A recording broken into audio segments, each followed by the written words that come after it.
Okay, so you want to own a Costco, not shop there, not buy the giant box of cereal, not grab the famous $1.50 hot dog on your way out. You want to own the warehouse. Thousands of people arrive every single day pushing oversized shopping carts through giant concrete buildings that look more like industrial factories than supermarkets. Flat-screen TVs disappear by the pallet. Rotisserie chickens sell almost as fast as they're cooked. Gold bars worth thousands of dollars sit only a few aisles away from 20-pound bags of rice. From the outside, Costco looks like the perfect business. The parking lot is always full.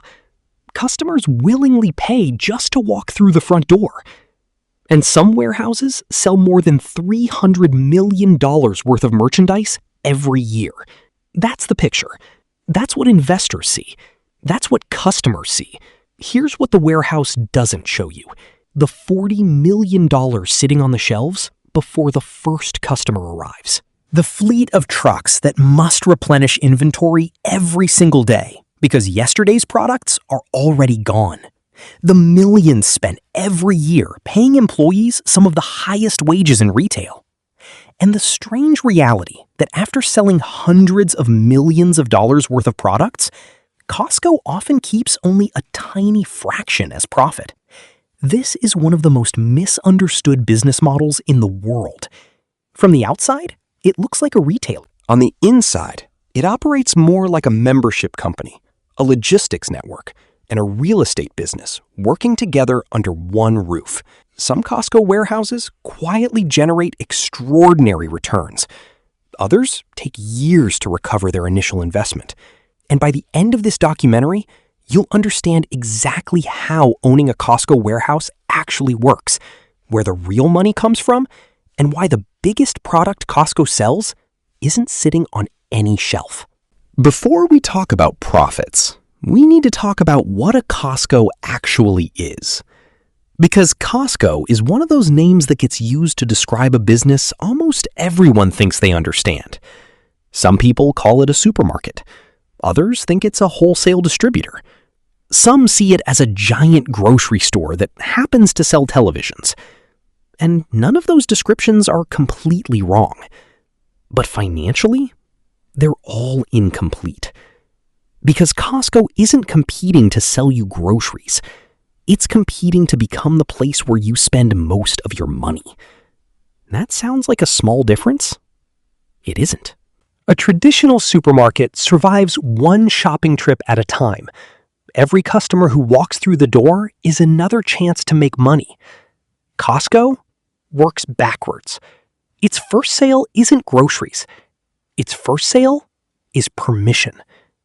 Before you can buy a carton of eggs, before you can fill your shopping cart, before you can even see what's inside the warehouse, you have to become a member. That single decision changes the economics of the entire business. We'll come back to why that's important. Because before anyone pays for a membership, before a single rotisserie chicken is sold, before the first customer walks through the entrance, you have to build the warehouse. And that's where the numbers become much larger than most people expect. A modern Costco warehouse isn't just another supermarket. Most locations cover roughly 150,000 to 170,000 square feet. That's large enough to fit nearly 3 football fields under one roof. Now imagine building one. First comes the land. Costco doesn't buy the cheapest property it can find. It buys locations that can support hundreds of thousands of shopping visits every year. That means major highways, growing suburbs, strong household incomes, large parking areas, easy truck access, and enough surrounding land for future development. The company isn't asking, where do people live today? It's asking, where will people live 20 years from now? Because once a Costco warehouse opens, it's expected to stay there for decades. The land alone can cost tens of millions of dollars, depending on the city. Now comes construction. At first glance, Costco looks surprisingly cheap. No marble floors, no expensive decorations, no designer lighting. The ceilings are exposed. Products sit on industrial steel racks. Many items stay on the same pallets they arrived on. Some first-time visitors even think the building looks unfinished. That's intentional. Every decorative dollar Costco refuses to spend is another dollar it doesn't have to recover by raising prices. Customers aren't paying for luxury. They're paying for lower prices. But simple doesn't mean inexpensive. Constructing a warehouse of this size, with industrial refrigeration, commercial bakeries, pharmacies, optical centers, loading docks, fuel stations, massive parking lots, and enough electrical capacity to power a small factory, can easily cost well over $100 million in many American markets. And here's the first trap that catches almost everyone. You think the building is the expensive part. It isn't. The building is just the container. The real money comes next. Because an empty Costco isn't a business. It's a very expensive concrete box. Before opening day, every shelf has to be filled, every refrigerator stocked, every freezer loaded, every television unpacked, every pallet placed, every diamond locked away, every pharmacy supplied. And suddenly, the building you just spent over $100 million constructing becomes the cheapest thing you own, because what's sitting inside it is worth even more. You found the land. You hired the contractors. The warehouse is finally finished. From the outside, it looks like you're ready to open. What you actually own is a very expensive empty shell.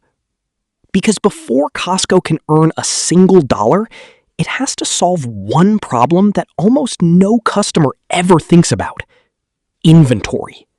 And this is where Costco's economics become very different from almost every other retailer. Walk through a Walmart supercenter and you'll find well over 120,000 different products. A large supermarket might carry 40 or 50,000. Costco? Usually around 4,000. At first, that sounds like a weakness. Surely more products mean more sales. That's what almost everyone thinks. Here's the trap. Imagine you're shopping for olive oil. A traditional supermarket might offer 15 different brands. Each one sells a few bottles every day. Now imagine Costco. Instead of 15 brands, there's only one. Maybe two. Every customer who came looking for olive oil buys from those same few products. Instead of spreading sales across 15 companies, Costco concentrates demand into one. That changes everything. Now, imagine you're the supplier. Would you rather sell 100 bottles every week to a local supermarket or 50,000 bottles every month to Costco? The answer is obvious. And because suppliers know exactly how much volume Costco can move, they're willing to lower prices just to earn shelf space. This is why Costco can negotiate deals that most retailers simply can't. It's not because Costco is asking nicely. It's because Costco buys at a scale that's difficult to imagine. A single successful product inside Costco can sell millions of dollars every year from just one warehouse. Across more than 900 warehouses worldwide, that same product could generate hundreds of millions of dollars in annual sales. Shelf space inside Costco isn't just valuable. It's some of the most valuable retail real estate in the world. Now, here's where the numbers become almost unbelievable. Before opening day, every one of those 4,000 products has to be sitting inside the warehouse. Rows of televisions, laptops, refrigerators, diamond rings, prescription drugs, furniture, fresh meat, household supplies. All of it has already been purchased. That means before the first customer walks through the entrance, Costco has tens of millions of dollars tied up in inventory. Depending on the warehouse, that number can easily reach $25 million to $40 million. Think about that. The products sitting on the shelves may be worth almost as much as the building they're sitting inside. And unlike the building, inventory doesn't just sit there forever. Fresh food expires. Electronics become outdated.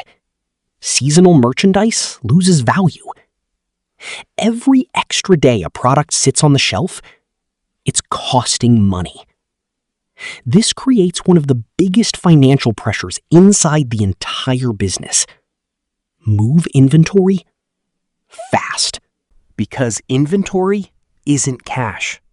It's cash wearing a price tag. The faster Costco sells it, the faster that cash comes back. And here's what most people never realize. Costco often sells many of those products before it has even paid the supplier. Imagine a truck delivers 50 pallets of televisions on Monday. Customers buy most of them over the next few weeks. Only afterward does Costco send payment to the manufacturer under previously negotiated payment terms. Read that again. In many cases, the customer pays Costco before Costco pays the company that made the product. That is one of the most powerful financial advantages in modern retail. The faster inventory moves, the stronger that advantage becomes. And almost nobody moves inventory faster than Costco. Which brings us to the next lesson.